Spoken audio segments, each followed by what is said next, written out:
Hello and welcome to my first speed paint video. In this video, I'm going to paint a self-portrait for my portfolio, and instead of letting you watch me paint with epic music in the background, I decided to add some commentary and tell you my main tips for when it comes to painting from start to finish. Please note that I am in no way, shape or form calling myself a professional or something like that. As I like to call it, I am an amateur who simply enjoys wasting paint on canvas. All the tips I share in this video are the things I have learned from my friends who are actual students, my family member who was a local artist, and from the art books I have borrowed from libraries when I didn't want to read the novels anymore. With that being said, I hope that you can understand the way I explain stuff and the examples I will use. I hope you will enjoy this video and maybe find it helpful, and with that being said, we can start. So the first tip that I want to tell you is how to sketch out what you want to paint. If I paint something using a reference, my way to go is to use grids to get the correct proportions. Whether I draw portraits or scenery, I use grid to get the placements and sizes just right. First, you place a grid on your reference and then apply the sketch of it to your canvas thanks to the grid. The grid helps you resize the image you want to paint and to focus on the possible details. If I use a digital reference, I use websites like griddrawingtool.com to add the grid to it. When drawing the actual sketch, don't go over the lines to define the shapes you drew and make them thick. If you do, go over them with eraser later and try to figure out the shapes you want the sketch to have. Whatever you do, keep the outline as thin as possible. Just like the outline, this third tip tells us also to keep the grid lines thin. When it comes to sketching, make the grid either very light or erase it before you start to paint. If the paint isn't very opaque or if you thin it out a lot, the grid may show up through the paint after it dries and you end up with your painting looking like it's behind bars in jail. Those were the tips for how to sketch. Once your sketch is ready, we can start to paint. Let's talk about paint and colors. When working with a paint that dries a different shade, it is best to do swatches for them so that you don't get upset when you finish your work only to see that the colors look much different than how they did when they were wet.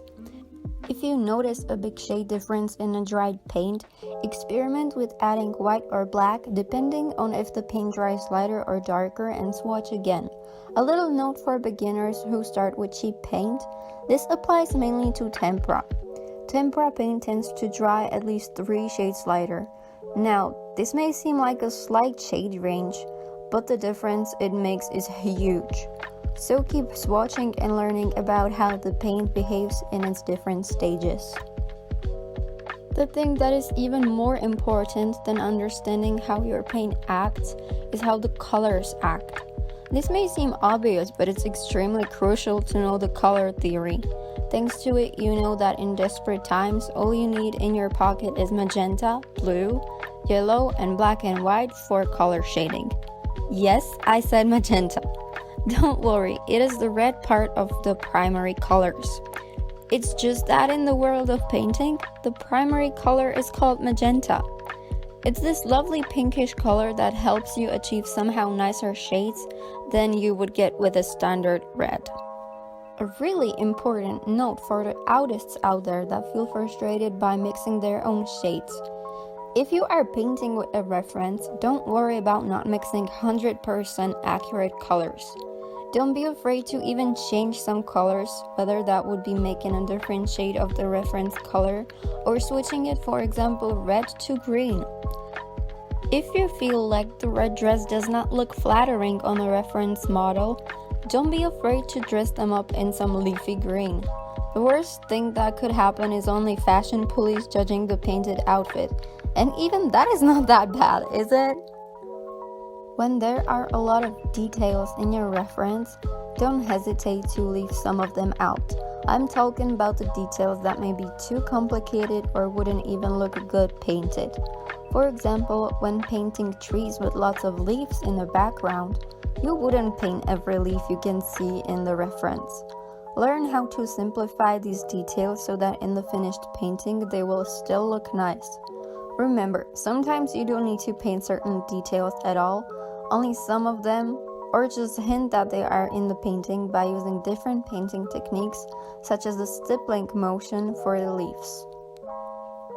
If you work with paint that can be thinned out with water such as watercolors or tempera and you need to blend them together on canvas, take a wet detail or small brush and go in circles over the two colors you wish to blend together until you are satisfied with the result.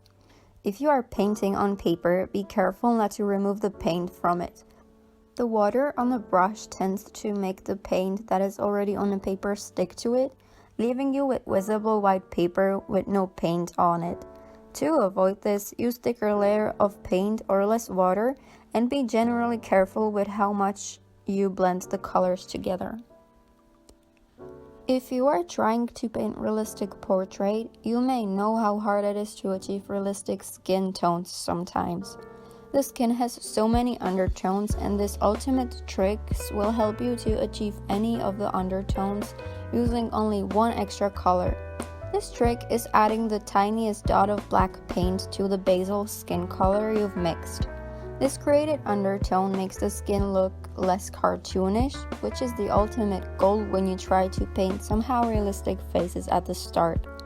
There is so many shades you can create with just the basic magenta, yellow, this magic black, white, and of course other undertone colors you may wish to experiment with.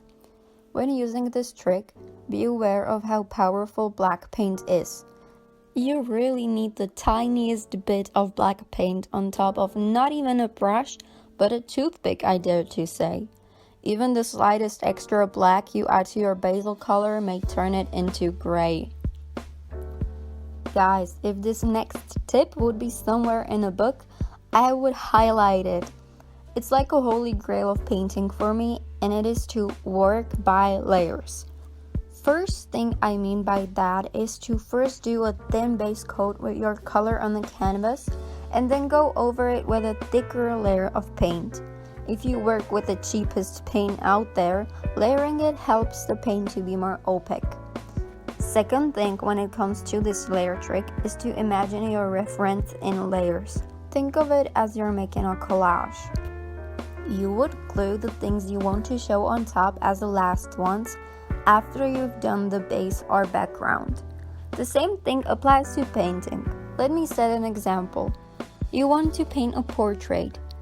You simply wouldn't paint all the parts of face first and then add the skin, would you? By doing this, you don't need to go back to paint over your details as much. Therefore, this trick saves you a lot of paint and time. This follows up my next tip. Start by painting the bigger areas. It is so much better to see the work coming together by bigger parts than the smallest details. You want to focus on the details when you have the base ready. Once you apply some of these tips on a canvas and your work is done, we need to take care of the materials. If you have any leftover paint, you may save it up for later. You can use one of these pill organizers or any small paint containers with lid. Next thing you need is to give your brushes an aftercare. Unless you are using water-based paints, don't let the paint dry on the bristles. Wash the brushes in mixture of mild soap and water, and then wash it with water only. This washes away the soap, making sure that there is no bubbly surprise on your canvas next time you paint with these brushes. Shake some of the water carefully out and let them dry bristles down so that the glue that holds the bristles doesn't soften up and destroy the brushes. Store the dry brushes laying flat so that they don't lose their shape. And that's it, guys. Those are my favorite tips I apply when working on my paintings. If you have any more tips or think you will use any of these, please tell me in the comments below. Now let's finish this painting. If you have stayed here with me until now, thank you so much for watching it. I hope you enjoyed this video and that you will like the finished result. That's all for me in the voiceover now. I hope you have a nice day and see you all in the next video. Bye!